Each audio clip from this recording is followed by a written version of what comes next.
আসসালামু আলাইকুম সুপ্রিয় দর্শক, আপনাদের সকলকে শুভেচ্ছা জানিয়ে শুরু করছি আজকের এনটিভি ইউরোপ নিউজ। সাথে রয়েছি আমি সিলভিয়া মশুর। সংবাদের শুরুতেই জানিয়ে দেব আজকের প্রধান শিরোনামগুলো। যুক্তরাজ্যে গত ২৪ ঘণ্টায় করোনায় আক্রান্ত হয়ে প্রাণ হারিয়েছে ২৭৪ জন, আক্রান্ত ২৪,৭০১ জন। যুক্তরাজ্যের ডেটা প্রাইভেসি লঙ্ঘনের দায়ে মেরিয়ট হোটেল চেইনকে ১৮.৪ মিলিয়ন পাউন্ড জরিমানা। এবং শক্তিশালী ভূমিকম্পে কেঁপে উঠেছে তুরস্ক, ব্যাপক ক্ষয়ক্ষতির আশঙ্কা।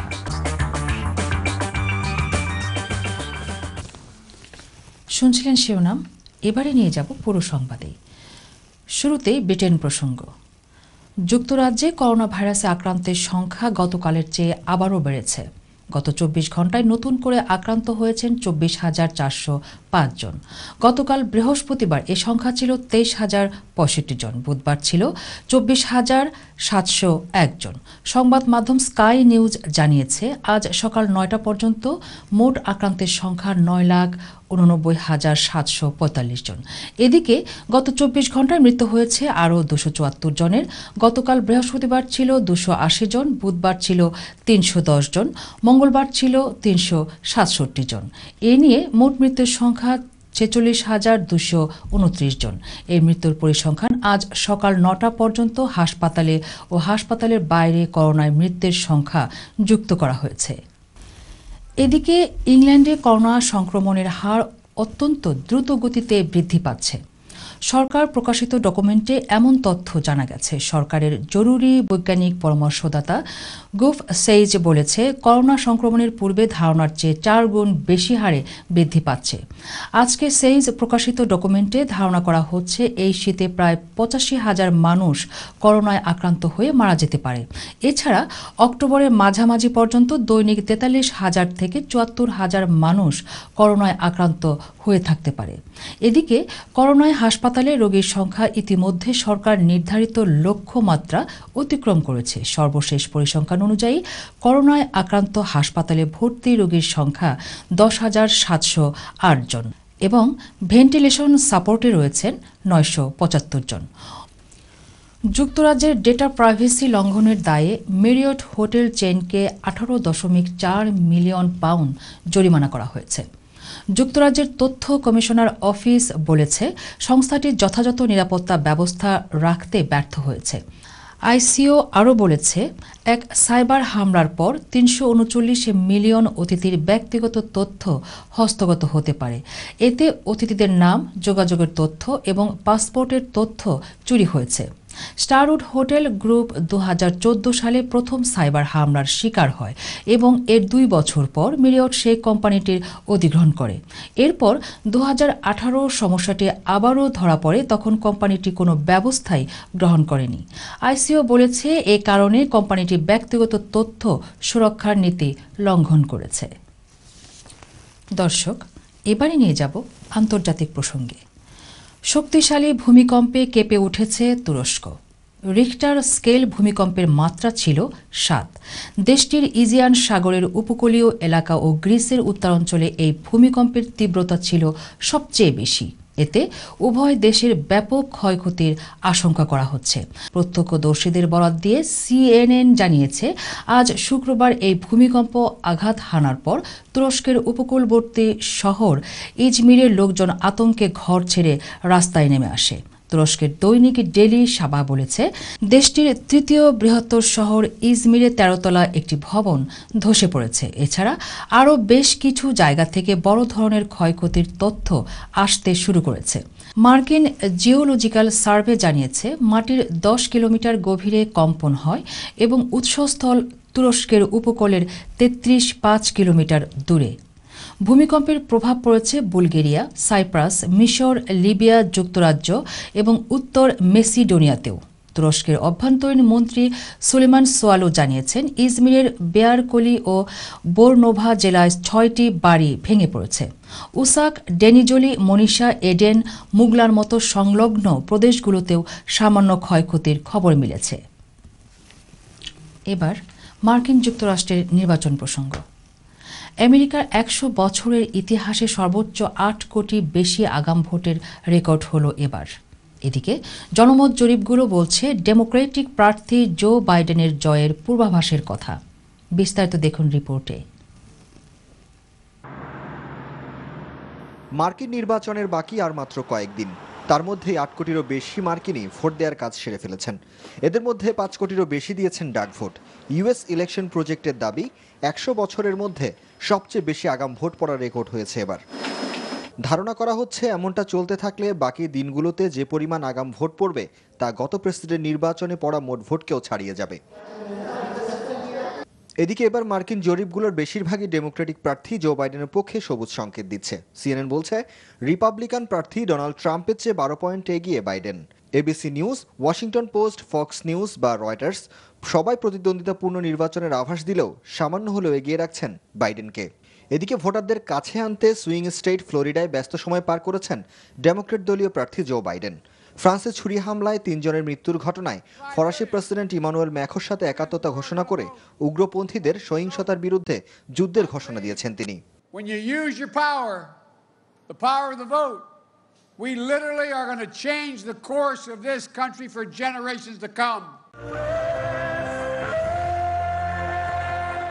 ফার্স্ট লেডি মেলানিয়া ট্রাম্পকে নিয়ে ব্যাটল গ্রাউন্ড খ্যাত ফ্লোরিডা অঙ্গরাজ্যেই নির্বাচনী সমাবেশ করেন ডোনাল্ড ট্রাম্পও।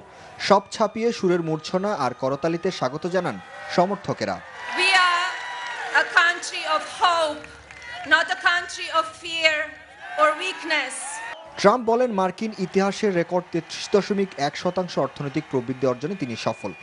12% থেকে দেশের অর্থনীতিকে 3 গুণ করার জন্য মার্কিনীদের পুনরায় সমর্থন পাবার আশা জানান Trump. We are doing great. You see the number today? 33.1 GDP, the biggest in the history of our country.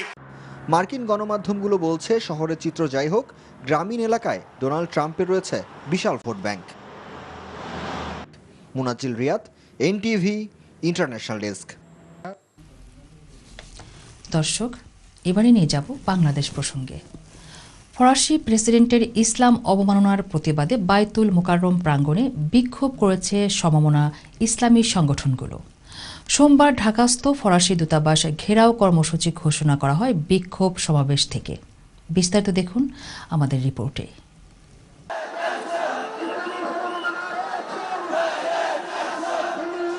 মহানবী হজরত মুহাম্মদ সাল্লাল্লাহু আলাইহি ইসলামকে নিয়ে ব্যঙ্গচিত্র প্রদর্শন এবং ফরাসি প্রেসিডেন্টের ইসলাম বিদ্বেষী মন্তব্যের প্রতিবাদে ফুঁসে উঠেছে মুসলিম বিশ্ব। তারই আঁচ লেগেছে বাংলাদেশের ধর্মপ্রাণ মুসলমানদের মধ্যেও। প্রতিবাদ জানাতে শুক্রবারও জাতীয় মসজিদ বাইতুল মোকাররমে জড়ো হন হাজারো মুসল্লি এবং সমমনা ইসলামী দলের ব্যানারে ইসলামপন্থী রাজনৈতিক দলগুলো।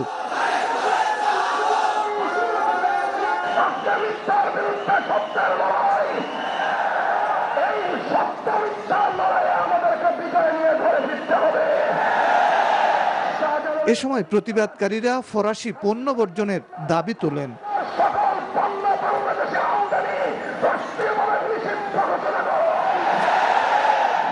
ফ্রান্সের সাথে কূটনৈতিক সম্পর্ক ছিন্নে সরকারের প্রতি আহ্বান জানান বক্তারা।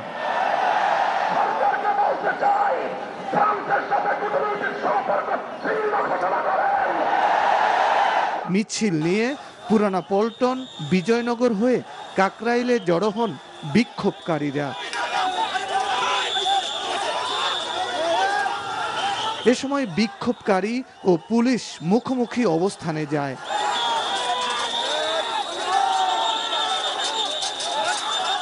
সোমবার ফ্রান্স দূতাবাস ঘেরাওয়ের ঘোষণা আসে সমাবেশ থেকে।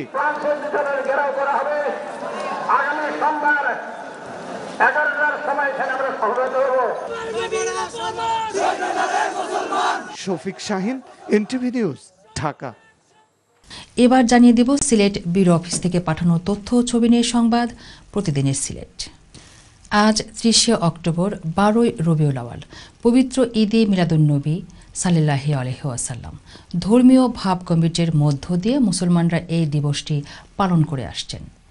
সিলেটের ফেঞ্চুগঞ্জে স্যার এনামুল ইসলাম ইসলামিক রিসার্চ সেন্টার প্রথমবারের মতো পালন করল কেরাত, আজান, হামদ ও নাত প্রতিযোগিতা এবং মিলাদ। গত ২৫শে অক্টোবর এই প্রতিযোগিতার বিজয়ীদের মাঝে পুরস্কার বিতরণ করা হয়। সিলেট ফেঞ্চুগঞ্জ থেকে আমাদের সহকর্মী মোহাম্মদ দেলার হোসেন পাপ্পুর তথ্য এবং ভিডিও চিত্রে বিস্তারিত রিপোর্টে। স্যার এনামুল ইসলাম ইসলামিক রিসার্চ সেন্টারের অর্থায়নে পবিত্র ঈদ মিলাদুন্নবী সাল্লাল্লাহু আলাইহি ওয়াসাল্লাম উপলক্ষে এবং শিশুদের প্রতিভা বিকাশের লক্ষ্যে সিলেটের ফেঞ্চুগঞ্জে কেরাত, আজান, হামদ ও নাত প্রতিযোগিতার আয়োজন করা হয়। আজ ছিল প্রতিযোগিতার পুরস্কার বিতরণ অনুষ্ঠান। দুপর্বে বিভক্ত অনুষ্ঠানের প্রথমে দক্ষিণ ফেঞ্চুগঞ্জ মাঝগাঁওয়ে হাজী আব্দুল জলিল গ্র্যান্ড মসজিদে বাদ জুম্মা অনুষ্ঠিত হয় মিলাদ ও দোয়া মাহফিল। পরে মসজিদের নিকটবর্তী নির্মাণাধীন বহুতল মার্কেট ভবনে অনুষ্ঠিত হয় পুরস্কার বিতরণ। এ উপলক্ষে আয়োজিত পুরস্কার বিতরণ অনুষ্ঠানে সভাপতিত্ব করেন বিশিষ্ট মুরব্বী আলহাজ খলিলুর রহমান চৌধুরী। মসজিদের খতিব মাওলানা কামাল উদ্দিন জাফরির সঞ্চালনায় অনুষ্ঠানে প্রধান অতিথি হিসেবে উপস্থিত ছিলেন ফেঞ্চুগঞ্জ উপজেলা আওয়ামী লীগের সভাপতি মোহাম্মদ শওকত আলী। প্রধান বক্তা হিসেবে উপস্থিত ছিলেন সিলেট রাগিব রাবেয়া মেডিকেল কলেজ ও হাসপাতালের প্রাক্তন সহযোগী অধ্যাপক ডাক্তার জাকির হোসেন। বিশেষ অতিথি হিসেবে উপস্থিত ছিলেন ফেঞ্চুগঞ্জ সরকারি কলেজের ভারপ্রাপ্ত অধ্যক্ষ সৈয়দ নুরুজ্জামান, কাসিম আলী সরকারি মডেল উচ্চ বিদ্যালয়ের প্রধান শিক্ষক মোহাম্মদ আহাদুজ্জামান, ফেঞ্চুগঞ্জ উপজেলা আওয়ামী লীগের সাধারণ সম্পাদক আব্দুল বাসির টুটুল, কাসিম আলী সরকারি মডেল উচ্চ বিদ্যালয়ের ১৯৮৩ ও ৮৪ ব্যাচ পরিচালনা কমিটির সভাপতি জুবেদ আহমদ চৌধুরী শিপু ও সহসভাপতি গোলাম মোস্তফা। এলাকার উন্নয়ন, আমি ফেঞ্চুগঞ্জের উন্নয়ন, ফেঞ্চুগঞ্জের স্বার্থে আমরা এই নামকে ধন্যবাদ জানাই।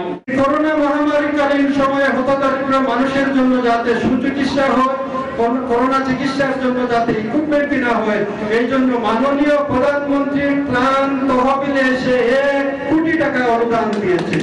এ সময় বক্তব্য রাখেন সহসভাপতি হাজী আবু মিয়া, সাধারণ সম্পাদক মোহাম্মদ রফিকুল ইসলাম, কাবুল আহমদ শাহ, কুকুনুর রহমান। অন্যান্যদের মধ্যে উপস্থিত ছিলেন বিশিষ্ট মুরব্বী আব্দুল মঈন সটন, শামসুল ইসলাম, মুহিবুল ইসলাম বকুল ও এম ফারহান সাদিক প্রমুখ। প্রতিযোগিতায় বিজয়ীরা হলেন কেরাতে মোহাম্মদ সুলাইমান আহমেদ, মোহাম্মদ সাবিল মাসউদ ও মোহাম্মদ মাহমুদুল হাসান মুস্তাহিদ। আজানে মোহাম্মদ আবদুল্লাহ, মোহাম্মদ সালমান আহমেদ ও মোহাম্মদ সাবিল মাসউদ। হামদনাতে মোহাম্মদ জুবাইর আহমেদ, মোহাম্মদ আবদুল্লাহ ও মোহাম্মদ সাবিল মাসউদ। প্রতিযোগিতায় বিজয়ীদের মাঝে নগদ অর্থ ও সনদ বিতরণ করা হয়। প্রথম পুরস্কার হিসেবে ছিল নগদ ৫,০০০ টাকা, দ্বিতীয় পুরস্কার ৩,০০০ টাকা ও তৃতীয় পুরস্কার ২,০০০ টাকা। Mohammad Delwar Hossain Pappu, NTV Europe, Fenchuganj, Sylhet. ফ্রান্সে সরকারি মদদে মহানবী হযরত মুহাম্মদ সাল্লাল্লাহু আলাইহি ওয়াসাল্লামের অবমাননার অভিযোগ এনে এর প্রতিবাদ বিক্ষোভ কর্মসূচি পালন করেছে হেফাজতে ইসলাম বাংলাদেশের গোলাপগঞ্জ উপজেলা শাখা। কর্মসূচিতে ছিল বিক্ষোভ মিছিল, পথসভা এবং দোয়া মাহফিল। আমাদের গোলাপগঞ্জ প্রতিনিধি মাহবুবুর রহমান চৌধুরী জানান, শুক্রবার দুপুর ২টায় গোলাপগঞ্জ পৌর শহরের একটি মার্কেটের সামনে পথসভার মাধ্যমে বিক্ষোভ কর্মসূচি শুরু হয়। পথসভায় সভাপতিত্ব করেন বিশিষ্ট আলেম শায়েখ আব্দুল মতিন। উপজেলা হেফাজতের সাধারণ সম্পাদক হাফিজ মওলানা আব্দুল গাফফারের পরিচালনায় সভায় বক্তব্য রাখেন গোলাপগঞ্জ পৌরসভার মেয়র আমিনুল ইসলাম রাবেল, উপজেলা হেফাজতের সহসভাপতি শামসুদ্দিন, অর্থ সম্পাদক আফসার চৌধুরী, গোলাপগঞ্জ বাজার বণিক সমিতির সাধারণ সম্পাদক আব্দুল আহাদ, গোলাপগঞ্জ বাজার জামে মসজিদের ইমাম হাফিজ জামিল আহমেদ, বুধবাড়ী বাজার ইউনিয়ন হেফাজতের সাধারণ সম্পাদক মৌলানা অলি আহমেদ, ভাদেশ্বর ইউনিয়ন হেফাজতের সাধারণ সম্পাদক মৌলানা মুখতার আহমেদ, বাদেপাশা ইউনিয়ন হেফাজতের সাধারণ সম্পাদক মৌলানা আব্দুল সালাম সহ আরও অনেকেই। বিশ্ব মানবতার মুক্তির দূত মহানবী হযরত মুহাম্মদ সাল্লাল্লাহু আলাইহি ওয়াসাল্লামকে নিয়ে ফ্রান্স সরকার কর্তৃক ব্যঙ্গচিত্র প্রদর্শনের প্রতিবাদে জগন্নাথপুর উপজেলার জমিয়তে উলামায়ে ইসলাম সহ বিভিন্ন ইসলামী সংগঠনের ব্যানারে বিক্ষোভ মিছিল এবং প্রতিবাদ সমাবেশ অনুষ্ঠিত হয়েছে। সুনামগঞ্জের জগন্নাথপুর থেকে আমাদের সহকর্মী মোহাম্মদ আব্দুল হাই জানান, আজ শুক্রবার জুমার নামাজ শেষে জমিয়তে উলামায়ে ইসলাম, জামিয়া ইসলামিয়া দারুল উলুম অলৈতুলি ও কাতিয়া এবং খেলাফত মজলিস সংগঠনের ব্যানারে বিশাল বিক্ষোভ মিছিল জগন্নাথপুর পৌর শহরের প্রধান সড়কগুলো প্রদক্ষিণ করা হয়। এ সময় স্লোগানে মুখরিত হয়ে ওঠে পুরো শহর। বেলা 2:30টায় পৌর পয়েন্ট প্রতিবাদ সমাবেশে বক্তব্য রাখেন সৈয়দপুর দারুল হাদিস মাদ্রাসার মুহতামিম মৌলানা ফখরুল ইসলাম শায়েক সৈয়দপুরি, কাতিয়া মাদ্রাসার মুহতামিম মৌলানা শায়েক ইমদাদুল্লাহ শায়েকে কাতিয়া সহ আরও অনেকে। পরে জমিয়ত উলামায়ে ইসলাম জগন্নাথপুর উপজেলা শাখার সভাপতি মৌলানা সৈয়দ মাসরুল আহমেদ কাশেমির সভাপতিত্বে এবং সাধারণ সম্পাদক মৌলানা মতিউর রহমানের পরিচালনায় মানববন্ধন অনুষ্ঠিত হয়। সরকারের কাছে প্রতিবাদ জানাই, সারা বিশ্বের মুসলমানদের সাথে একমত হয়ে যে রসুলের দুশ্মন, রসুলের ব্যঙ্গচিত্রকারী তাদেরকে দৃষ্টান্তমূলক শাস্তি দেওয়া হোক। মহানবী হযরত মুহাম্মদ সাল্লাল্লাহু আলাইহি ওয়াসাল্লামকে অবমাননার প্রতিবাদে সিলেটের দক্ষিণ সুরমার দাউদপুর বিক্ষোভ মিছিল এবং মানববন্ধন কর্মসূচি পালন করা হয়েছে। দক্ষিণ সুরমা থেকে আমাদের সহকর্মী আশরাফুল ইসলাম ইমরান জানান, ফ্রান্সে মহানবী সাল্লাল্লাহু আলাইহি ওয়াসাল্লামের ব্যঙ্গচিত্র প্রদর্শনের প্রতিবাদে বিক্ষোভ মিছিল ও মানববন্ধন করেছে দক্ষিণ সুরমা দাউদপুর ইউনিয়নের দাউদপুর এলাকাবাসী। শুক্রবার বাদ জুম্মা দাউদপুর কেন্দ্রীয় জামে মসজিদের সামনে থেকে বিক্ষোভ মিছিল বের করা হয়। মিছিলটি দাউদপুর চৌধুরী বাজার প্রদক্ষিণ শেষে মানববন্ধনে মিলিত হয়। দাউদপুর কেন্দ্রীয় জামে মসজিদের ইমাম এবং খতিব হাফিজ মৌলানা আবদুল্লাহর সভাপতিত্বে এবং ডাক্তার রুমিল আহমেদের পরিচালনায় মানববন্ধনে বক্তব্য রাখেন যুবনেতা শেখ বাবরুল হোসেন, বদরুজ্জামান কাবুল, শিক্ষক মৌলানা ইমাম উদ্দিন, চৌধুরী বাজার বণিক সমিতির সভাপতি শাহিন আহমেদ, সাধারণ সম্পাদক শামসুল হক মাসুদ সহ আরও অনেকে। মানববন্ধনে বক্তারা বলেন, ফ্রান্সের রাষ্ট্রীয় মদদে নবীজিকে অপমান করায় বিশ্ব মুসলিম চরমভাবে ব্যথিত এবং ক্ষুব্ধ। অবিলম্বে রাষ্ট্রীয়ভাবে বিশ্ব মুসলিমের কাছে ফ্রান্সের ক্ষমা চাইতে হবে। পবিত্র ঈদে মিলাদুন্নবী উপলক্ষে হবিগঞ্জের মাধবপুর উপজেলার জুশনে জুলুসের আয়োজন করা হয়েছে। আমাদের মাধবপুর প্রতিনিধি জামাল আবু নাসের জানান, ধর্মীয় ভাব গাম্ভীর্যের মধ্য দিয়ে ঐতিহ্যবাহী খান্দুরা দরবার শরীফের উদ্যোগে এই জুশনের জুলুস অনুষ্ঠিত হয়। আজ শুক্রবার সকাল 9টায় মাধবপুর উপজেলার সোনাই নদীর তীর থেকে খান্দুরা দরবার শরীফের পীরজাদা সৈয়দ শরীফুর রহমানের নেতৃত্বে জুশনের জুলুস মিছিলটি ঢাকা সিলেট মহাসড়কের মাধবপুর উপজেলা সদর এলাকায় প্রদক্ষিণ করেন। এর আগে ভোর থেকেই উপজেলার বিভিন্ন এলাকা থেকে গাড়ি যোগে সোনাই নদীর তীরে জড়ো হতে থাকে নবীজির আশেকানরা। আজ থেকে 400 বছর আগে এই দিনে আরবের মরু প্রান্তরে মা আমেনার কোলে জন্ম নিয়েছিলেন বিশ্বনবী হযরত মুহাম্মদ সাল্লাল্লাহু আলাইহি ওয়াসাল্লাম। আবার এই দিনে তিনি পৃথিবী ছেড়ে চলে যান। মহামানব হযরত মুহাম্মদ সাল্লাল্লাহু আলাইহি ওয়াসাল্লাম এসেছিলেন তৌহিদের মহান বাণী নিয়ে, প্রচার করেছেন শান্তির ধর্ম ইসলাম। মুহাম্মদ সাল্লাল্লাহু আলাইহি ওয়াসাল্লাম ছিলেন শেষ নবী, তাই তার জন্ম এবং উফাত দিবস 12ই রবিউল আওয়াল মুসলমানদের কাছে পবিত্র দিন।